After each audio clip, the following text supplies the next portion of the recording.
Hello everyone, welcome back to my channel. This is Pramila Yadav. CTET success series में आपका फिर से स्वागत है। आज हम एमसीक्यूज डिस्कस करने वाले हैं इंक्लूसिव क्लासरूम, समावेशी कक्षा कक्ष में समावेशी कक्षा की क्या क्या विशेषताएं होती हैं, किस किस प्रकार के बच्चे हैं वो समावेशी क्लासरूम में होते हैं, उनकी क्या क्या कैरेक्टरिस्टिक होती हैं, उनसे रिलेटेड जो क्वेश्चन हैं वो हम डिस्कस करने वाले हैं। पहला क्वेश्चन है हमारा, स्टूडेंट विद ऑटिज्म। ऑटिज्म मतलब क्या हो गया? स्वलीनता टिपिकली डिमोन्स्ट्रेट। जो ऑटिज्म वाले बच्चे होते हैं उनकी क्या क्या कैरेक्टरिस्टिक होती हैं वो देखिए। एक्सीलेंट वर्बल कम्युनिकेशन, क्या उनमें जो कम्युनिकेशन है, जो संप्रेषण है वो बहुत अच्छा पाया जाता है। या फिर वो हाइपर एक्टिव होते हैं, वो बहुत ज़्यादा एक्टिविटी करते हैं, बहुत ज़्यादा क्लास में डिस्टर्बेंस करते हैं। या फिर रिपीटेटिव बिहेवियर होता है, उनका जो व्यवहार है वो बार बार रिपीट होता रहता है, बार बार एक ही चीज़ को वो रिपीट करते रहते हैं। या फिर उनमें अर्ग फॉर द सोशल इंटरेक्शन, समाज सोसाइटी जो इंटरेक्शन है, अपने आसपास के लोगों के साथ बातचीत करने की उनकी इच्छा होती है। इनमें से कौन सी कैरेक्टरिस्टिक होती है कौन से बच्चों की? ऑटिज्म वाले बच्चों की। देखिए, जिन बच्चों में ऑटिज्म पाया जाता है उन बच्चों में कम्युनिकेशन स्किल्स हैं, जो वर्बल कम्युनिकेशन है वो बहुत कम पाया जाता है, बहुत लेस पाया जाता है। वो दूसरे बच्चों से बातचीत करना पसंद नहीं करते हैं, वो एकांत में रहना पसंद करते हैं।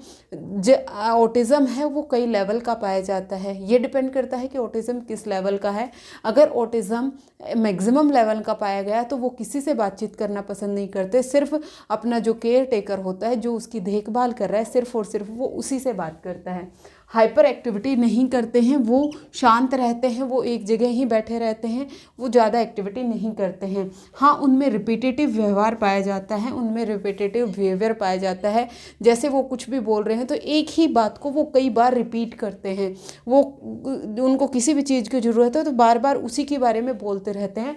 तो रिपीटेटिव बिहेवियर है, ये कैरेक्टरिस्टिक होती है ऑटिज्म वाले बच्चों की। ये सोशल इंटरेक्शन नहीं करते हैं, सोशल इंटरेक्शन की अर्ग इनमें नहीं होती है। तो इसका आंसर हो जाएगा ऑप्शन सी। नेक्स्ट क्वेश्चन है, which of the following is correct about the student who is gifted. Gifted का मतलब जो प्रतिभाशाली बच्चे हैं उनकी क्या विशेषताएं हैं? प्रतिभाशाली बच्चों की विशेषताएं क्या होती है? पहला है, they learn with high efforts, क्या उनको सीखने में बहुत मेहनत लगती है। They have above average ability, क्या उनकी जो एबिलिटी है वो एवरेज से ज़्यादा होती है। क्या उनमें लेक ऑफ क्रिएटिविटी, उनमें क्रिएटिविटी की कमी पाई जाती है। या फिर नन ऑफ दी अबव। देखिए, जो गिफ्टेड बच्चे होते हैं उनमें अबव एवरेज एबिलिटी पाई जाती है, जो सामान्य बच्चे होते हैं उनसे ज़्यादा एबिलिटी पाई जाती है। अगर सामान्य बच्चा एक टॉपिक को सीखने में आधा घंटा लगा रहा है तो ये बच्चे 10 मिनट में ही सीख लेंगे। इनका जो आईक्यू लेवल होता है, जो गिफ्टेड बच्चों का आईक्यू लेवल होता है वो 140 से अबव होता है। कई जगह आपको 130 से अबव भी दिखाई देगा। जब मैंने गिफ्टेड बच्चों के बारे में बात की थी, ये थ्योरी जब हमने की थी तो मैंने डिटेल में डिस्कस किया था। उनको हाई एफर्ट्स नहीं लगते हैं, वो बहुत कम एफर्ट्स में ही सीख जाते हैं। उनमें क्रिएटिविटी बहुत ज़्यादा पाई जाती है, वो उनमें लेक ऑफ क्रिएटिविटी नहीं पाई जाती। उनमें क्रिएटिविटी और क्यूरियोसिटी, जिज्ञासु भी बहुत ज़्यादा होते हैं। इन बच्चों में जो इंटेलिजेंस है वो एवरेज से ज़्यादा पाई जाती है। जैसे नॉर्मल बच्चे होते हैं उनका आईक्यू लेवल है वो कितना होता है? 90 से 110 होता है, लेकिन इनका आईक्यू लेवल है वो 140 से ज़्यादा होता है। ये बच्चे क्रिएटिव होते हैं, ये बहुत जल्दी चीज़ों को सीख लेते हैं। तो गिफ्टेड बच्चों की कैरेक्टरिस्टिक क्या हो जाएगी? They have above average ability. ये भी ऑप्शन ठीक हो जाएगा। नेक्स्ट क्वेश्चन की बात करते हैं, diversity among the student in a classroom should be. Diversity का मतलब क्या है? विभिन्नताएं। एक क्लासरूम में हर तरह के बच्चे प्रेजेंट होते हैं। कई बच्चे ऐसे होंगे जिनको आंखों में प्रॉब्लम है, कई बच्चे ऐसे होंगे जिनको सुनने में प्रॉब्लम है, कुछ बच्चे ऐसे होते हैं जिनको स्पेसिफिक लर्निंग डिसेबिलिटी पाई जाती हैं, कुछ बच्चे ऐसे होते हैं जिनमें ऑटिज्म पाया जाएगा, कुछ बच्चे ऐसे होंगे जिनमें ADHD पाया जाएगा। तो हर तरह के बच्चे हैं वो हमारे क्लासरूम में होते हैं। तो उस डाइवर्सिटी का हमें क्या करना चाहिए? Considered as a asset of learning, हमें लर्निंग का, अधिगम का एक एसेट उसे समझना चाहिए। या फिर seen as a barrier of learning, क्या उसे लर्निंग प्रोसेस में बैरियर समझना चाहिए, इसे बाधा समझना चाहिए। या फिर इग्नोर्ड बाय टीचर, क्या डाइवर्सिटी को टीचर हैं वो इग्नोर कर दें, या फिर minimised to create the equity for all, जो डाइवर्सिटी है उसको कम से कम करना चाहिए इक्विटी को बनाए रखने के लिए। देखिए, जब भी डाइवर्सिटी की बात होती है, हम हमारे देश में भी कहते हैं कि अनेकता में एकता पाई जाती है। जो हर एक इंडिविजुअल है एक दूसरे से अलग होता है, हम जो डिफरेंसेस हैं उनको कम नहीं कर सकते हैं। डिफरेंसेस हैं वो बच्चे में उसकी आनुवंशिकता के कारण और उसके वातावरण के कारण पाए जाते हैं। बच्चे की किस तरह की आनुवंशिकता रही है और किस तरह के वातावरण में बच्चे की परवरिश हुई है, उसके कारण हर एक बच्चा है वो दूसरे बच्चे से डिफरेंट होता है। इंडिविजुअल डिफरेंसेस बच्चों में पाए जाते हैं। इंडिविजुअल डिफरेंसेस को हम कम नहीं कर सकते हैं, उसको हमें एज ए एसेट लेना चाहिए। लर्निंग में, अधिगम में हमें उसे एसेट की तरह यूज करना चाहिए। हम बच्चों के जो डिफरेंट बैकग्राउंड हैं को उनकी केस स्टडी कर सकते हैं, या फिर वहाँ का उनकी जो लैंग्वेज है, उनके जो कल्चर है, उनका जो समाज है, वहाँ उसको हम एज ए एसेट के, एज ए संसाधन, एज ए रिसोर्स की तरह हमें यूज कर रहे हैं। बच्चों की डाइवर्सिटी को, उसको हमें बैरियर बिल्कुल भी नहीं मानना है। टीचर बिल्कुल इग्नोर नहीं कर सकते हैं डाइवर्सिटी को। डाइवर्सिटी को हमें सेलिब्रेट करना है, डाइवर्सिटी को इग्नोर नहीं करना है और इसको मिनिमाइज भी नहीं करना है इक्विटी को बनाए रखने के लिए। इक्विटी होती है हर एक बच्चे की जो ज़रूरत है उसके हिसाब से उसे अपॉर्चुनिटी देना। एक होता है इक्वेलिटी और एक होता है इक्विटी। इक्वेलिटी होता है कि अगर जितने भी बच्चे हैं, अगर एक क्लासरूम में 20 लड़के हैं तो 20 लड़कियां होनी चाहिए, ये इक्वलिटी है। और इक्विटी होती है जहां पर ज़रूरत है, ज़रूरत के हिसाब से जो मांग है वो पूरी करना। जैसे अगर एक घर में एक लड़का और एक लड़की है, लड़की को 2 रोटी की भूख है, तो ये नहीं है कि लड़के को भी 2 ही रोटी मिलेंगी। लड़के को उसकी भूख के अकॉर्डिंग आप उसे 4 रोटी दे रहे हैं, ये क्या है? इक्विटी है। इक्विटी को बनाए रखने के लिए हमें डाइवर्सिटी को मिनिमाइज नहीं करना है, डाइवर्सिटी को हमें सेलिब्रेट करना है। तो इसका आंसर क्या हो जाएगा? डाइवर्सिटी को हमें एज ए एसेट यूज करना है, डाइवर्सिटी को हमें संसाधन मानना है, डाइवर्सिटी को हमने सेलिब्रेट करना है, डाइवर्सिटी को हमें एज ए रिसोर्स मानना है, संसाधन मानना है।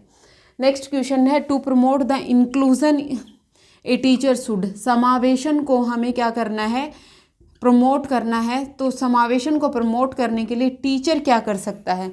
क्या टीचर कंपटीशन को इंकरेज करे, या फिर इम्प्लीमेंट टीचर सेंटर्ड पेडागोजी का यूज करे, या फिर इग्नोर इंडिविजुअल डिफरेंसेस, जो व्यक्तिगत विभिन्नताएं हैं उनको वो इग्नोर कर दे, या फिर practice universal design for learning, जो यूनिवर्सल डिज़ाइन फॉर लर्निंग है उसको प्रैक्टिस करे। देखिए, कंपटीशन बढ़ाने से कभी भी इंक्लूजन है वो प्रमोट नहीं होता है। कभी भी आप समावेशन के लिए कंपटीशन नहीं करवाएंगे। अगर कंपटीशन करवाते हैं तो वो एक हेल्दी कंपटीशन होना चाहिए। किसी पर भी जजमेंट पास करने के लिए आप कोई भी कंपटीशन नहीं करवाएंगे, तो ये तो गलत हो गया। दूसरा है इम्प्लीमेंट टीचर सेंटर्ड पेडागोजी, बिल्कुल भी नहीं। इंक्लूजन में क्या होगा? वहाँ पर आपको डिफरेंट बच्चे मिलेंगे, बच्चों की नीड्स के अकॉर्डिंग हमें टीचिंग करवानी है।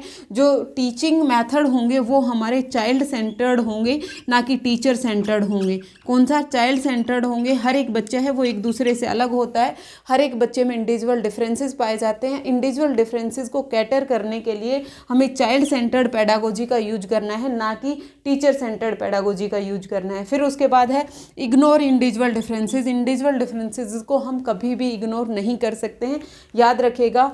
तो आंसर क्या हो जाएगा आपका? Practice universal design for learning. आपसे यहाँ से क्वेश्चन पूछा जा सकता है कि UDL की फुल फॉर्म क्या हो सकती है? UDL क्या है? Universal design for learning. ये आपको फुल फॉर्म भी ध्यान रखनी है।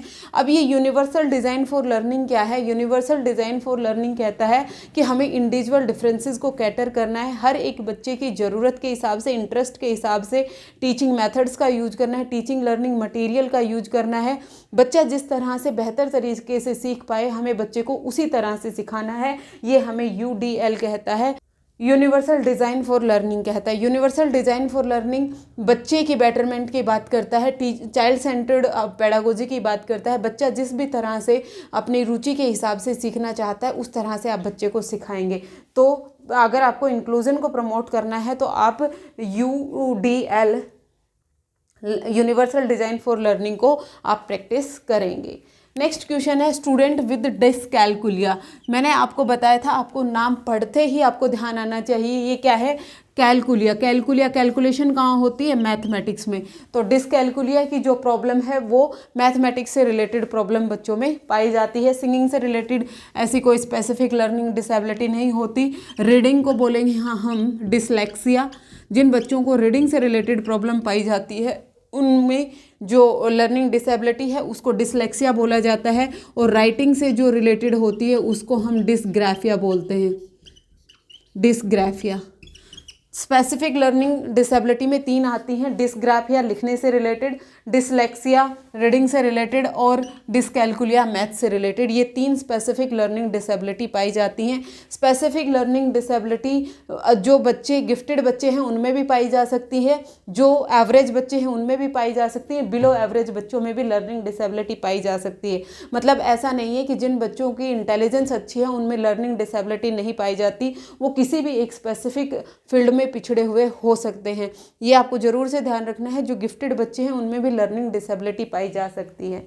फिर उसके बाद नेक्स्ट क्वेश्चन है which of the following is typical characteristic of student with ADHD। सबसे पहले तो आपको ADHD की फुल फॉर्म पता होना चाहिए, attention deficit hyper activity disorder.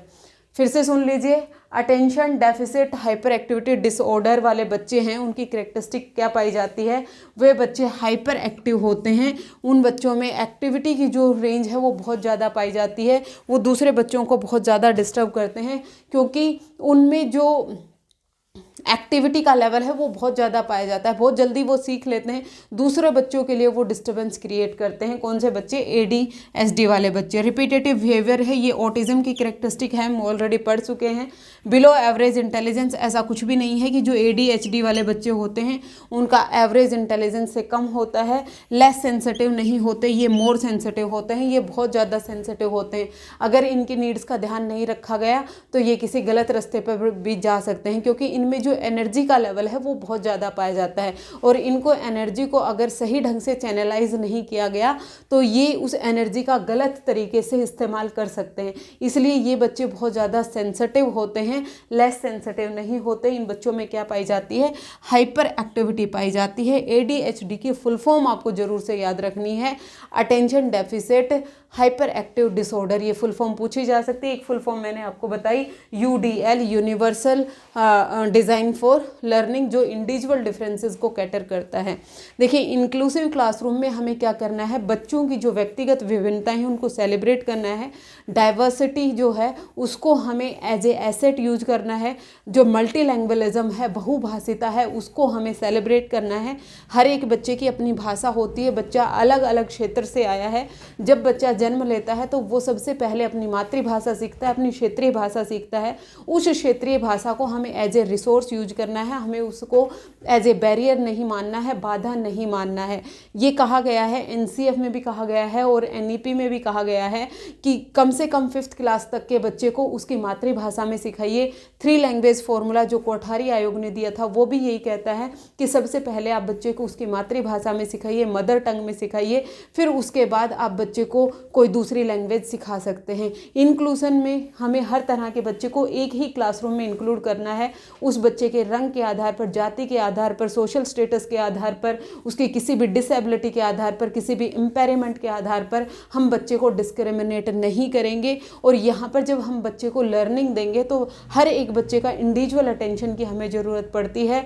यहाँ पर हमें डिफ्रेंशिएटेड इंस्ट्रक्शन की ज़रूरत पड़ती है, विभेदीकर अनुदेशन की ज़रूरत पड़ती है। जिस तरह की बच्चे को ज़रूरत है, जिस तरह की बच्चे की रुचि है, जिस तरह का बच्चे का लर्निंग स्टाइल है, जिस तरह की बच्चे की मेंटल एबिलिटी है, जिस तरह का बच्चे का IQ है, उसको आधार मानकर हमें बच्चे को लर्निंग करवानी है। ये हमें इंक्लूसिव एजुकेशन में सिखाया गया है। ये थी इंक्लूसिव एजुकेशन लर्निंग डिसेबिलिटीज से रिलेटेड कुछ MCQs। होपफुली आपको इंक्लूसिव क्लासरूम से रिलेटेड जो कॉन्सेप्ट है वो आपका एक बार रिवाइज हो गया होगा। और अगर आपको थ्योरी पढ़नी है तो ये थ्योरी मैं ऑलरेडी करवा चुकी हूँ। सीटेड सक्सेस सीरीज़ के नाम से एक प्लेलिस्ट है, वहाँ पर आपको हर एक टॉपिक की थ्योरी मिल जाएगी। आज के लिए इतना ही, मिलते हैं नेक्स्ट क्लास में फिर से। Thank you very much.